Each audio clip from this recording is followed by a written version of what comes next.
में आप लोगों से वादा किया गया था कि भारतीय संविधान की क्लासें आपके लिए प्रारंभ की जाएंगी।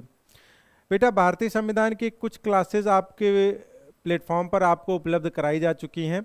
भारतीय संविधान में आपको संविधान का जो पहला टॉपिक होता है भारतीय संविधान का निर्माण, उसके बाद प्रस्तावना और भाग 1 नागरिकता।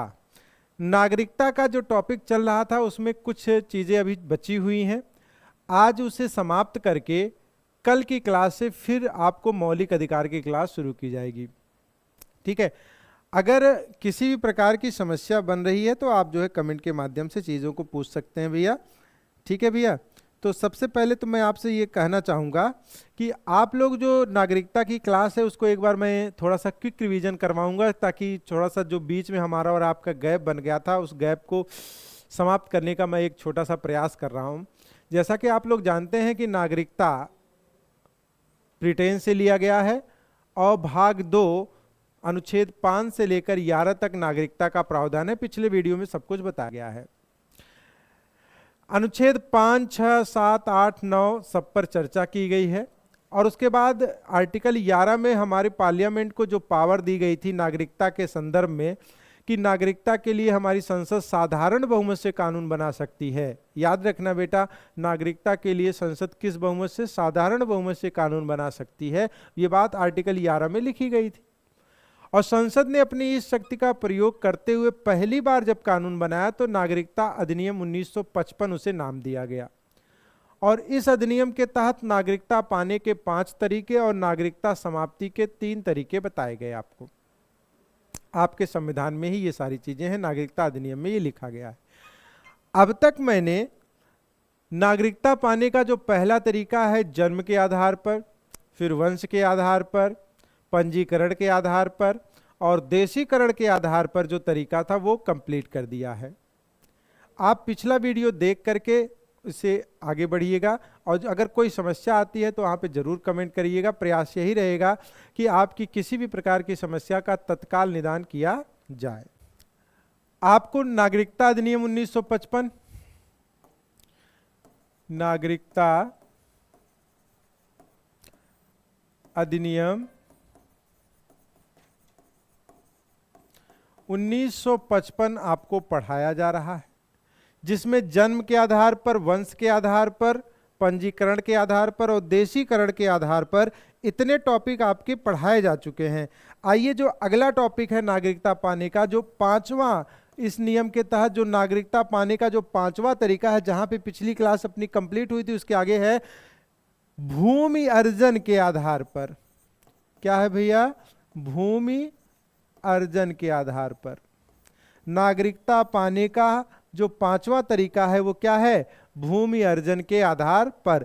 इसका तात्पर्य यह है कि यदि विदेश का भूक्षेत्र भारत को मिलता है, क्या है इसका अर्थ भैया? भूमि अर्जन का मतलब अगर कोई विदेशी भूक्षेत्र, अगर विदेशी भूक्षेत्र प्राप्त होता है हम भारत को, तो उसमें रहने वाले नागरिक को क्या रजिस्ट्रेशन करना पड़ेगा? देशीकरण जैसे फॉर्म को फिलअप करना पड़ेगा?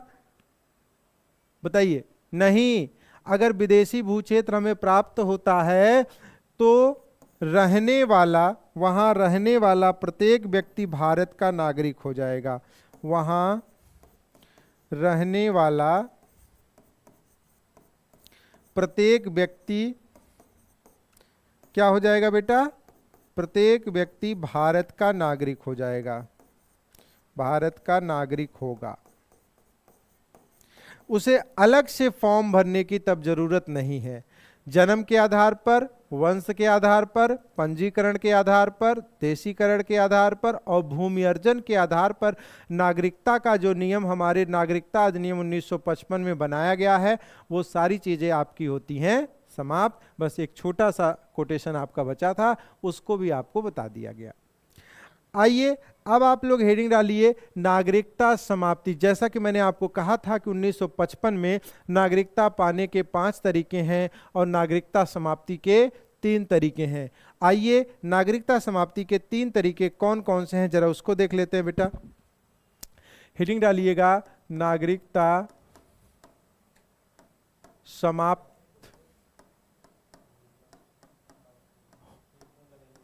होने के तरीके, नागरिकता समाप्त होने के तरीके। और नागरिकता समाप्त होने के तरीके जो 1955 में बनाए गए हैं उनकी संख्या कितनी है? उनकी संख्या 3 है। ठीक है भैया।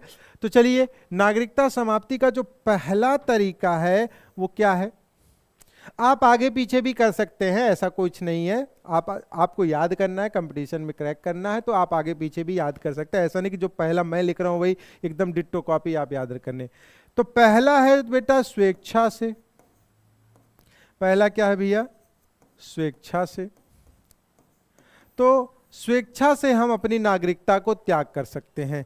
अगर किसी को लगता है कि मुझे भारत के नागरिक नहीं रहना है, उसे अच्छा नहीं लग रहा है, तो स्वेच्छा से भारत की नागरिकता छोड़ सकता है। उसके लिए आप चाहें तो डीएम ऑफिस में एक एप्लीकेशन दे दीजिए और वो गृह मंत्रालय तक पहुंच जाएगा और आपकी नागरिकता आपकी समाप्त हो जाएगी। तो स्वेच्छा से आप भारत की नागरिकता छोड़ सकते हैं। पहला तो यही है तरीका भैया।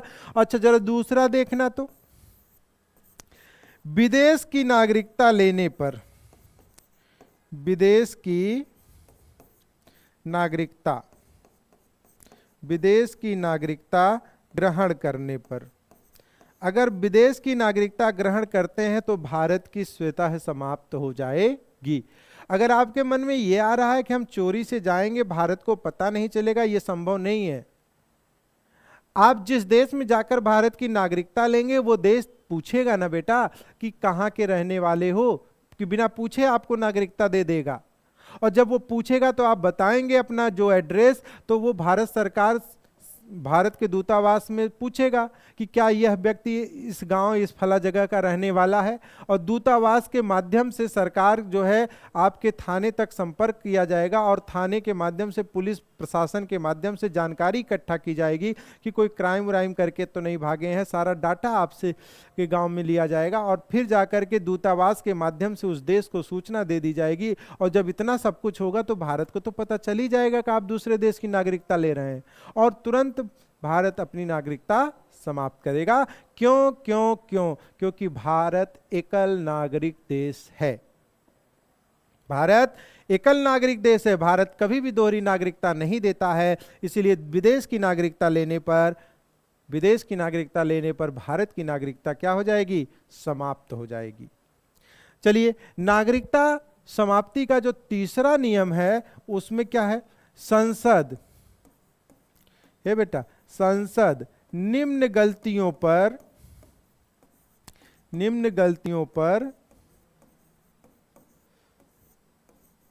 समाप्त कर सकता है। आपकी कुछ गलतियों पर संसद आपकी नागरिकता को समाप्त, भारत सरकार आपकी नागरिकता को समाप्त कर सकती है। और नागरिकता जो है बेटा, गृह मंत्रालय का विषय है, याद रखना। जो भी एक्शन लिया जाएगा वो गृह मंत्रालय से लिया जाएगा। ठीक है। संसद में तो कुछ नियम बनाए गए हैं, उस नियम के तहत अगर आप गलत पाए जाते हैं तो गृह मंत्रालय से आपकी नागरिकता समाप्त होती है। अब कौन कौन सी गलतियां हैं इस पर देख लीजिएगा भैया। जैसे गलती नंबर 1 की बात करें हम तो देशद्रोह। अगर देशद्रोह जैसी संदिग्ध धाराओं में आप पकड़े जाते हैं, उस तरह की एक्टिविटी कर रहे हैं और देशद्रोह आप पर लगता है, तो आपकी नागरिकता को समाप्त संसद कर सकती है। ठीक है। जैसे युद्ध के समय दुश्मन देश का साथ दे रहे हैं आप, या भारत की कुछ सिक्योर चीज़ें जो दूसरे देशों तक नहीं पहुंचनी चाहिए, आप उस तरह की एक्टिविटी कर रहे हैं और भारत की खुफिया जानकारी दूसरों देश को दे रहे हैं, तो भी आप देशद्रोही ही कहलाएंगे। भारत के नियमों और कानूनों का उल्लंघन कर रहे हैं तो भी आप देशद्रोह की श्रेणी में आ सकते हैं। तो इस तरह की एक्टिविटी करेंगे और पकड़े जाने पर आपकी नागरिकता संसद समाप्त कर सकती है। दूसरा है संविधान का उल्लंघन करने पर। संविधान का अगर आप उल्लंघन कर रहे हैं, तो भी संसद द्वारा नागरिकता को समाप्त किया जा सकता है। तीसरा जो बताया गया है भैया, विदेश में लगातार 7 वर्ष रहने पर, लगातार 7 वर्षों तक अगर आप विदेश में रहते हैं और भारत नहीं आते हैं ना भैया, तो भी आपकी नागरिकता को समाप्त किया जा सकता है। इसीलिए देखिए लोग करते क्या हैं, 4-5 साल में 6 साल यानी 7 साल पूरा होने से पहले एक ही दिन के लिए 2 दिन के लिए आते हैं, लेकिन आ जरूर जाते हैं। उसके बाद फिर उनको जो काम होता है अपना करने चले जाते हैं। लेकिन अगर 7 साल से बीत गया तो याद रखना बेटा, आपकी नागरिकता समाप्त की जा सकती है। तो नागरिकता बचाना है तो विदेश में रहने वाले लोग क्या करते हैं, 7 साल के भीतर एक बार जरूर चले आते हैं। ठीक है, चलिए और किस कंडीशन पे समाप्त हो सकती है? भारतीय महिला द्वारा, हाँ भैया, भारतीय महिला द्वारा विदेशी पुरुष, भारतीय महिला द्वारा विदेशी पुरुष से विवाह करने पर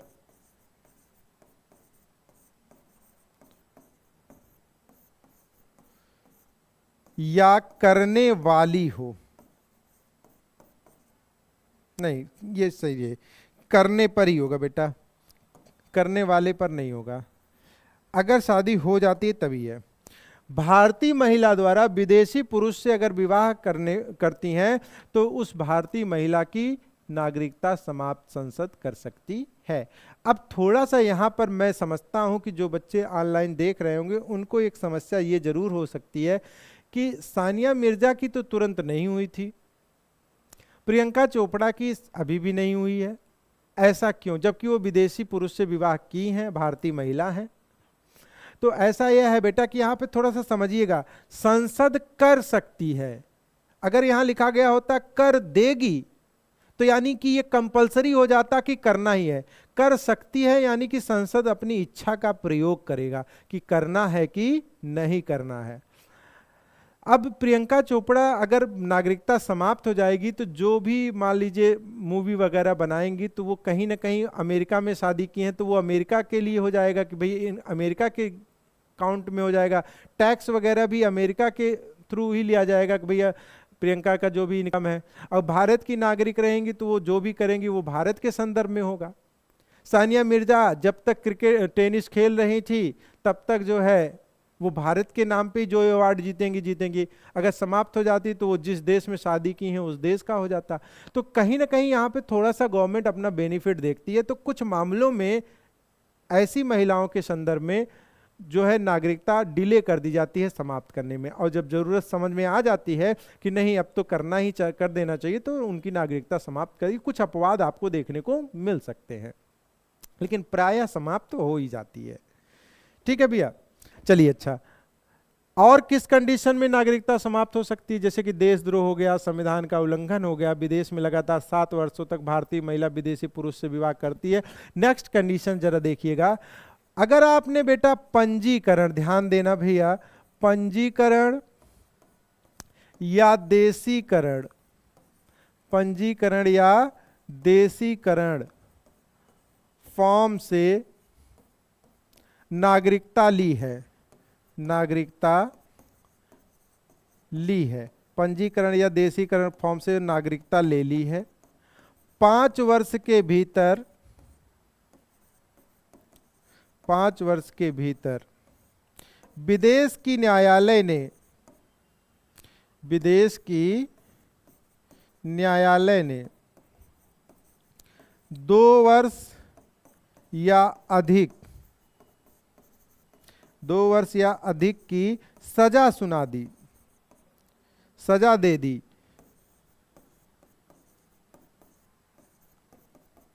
तो ऐसी परिस्थिति में उस पंजीकरण या देशीकरण से जो भारत की नागरिकता पाए हुआ व्यक्ति है उसकी नागरिकता को समाप्त किया जा सकता है, क्योंकि भारत कहना चाहता है कि हम अपराधियों को शरण नहीं देंगे।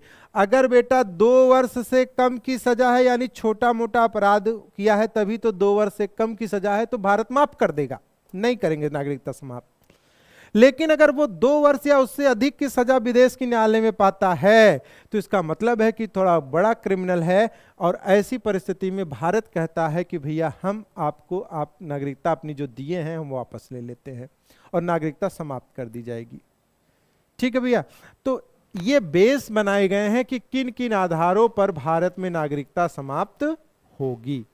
ठीक है, चलिए, तो इस प्रकार से नागरिकता पाने का तरीका और नागरिकता समाप्ति का जो तरीका बनाया गया था वो सारे जो है रूल्स आपको मैंने पढ़ा दिए हैं।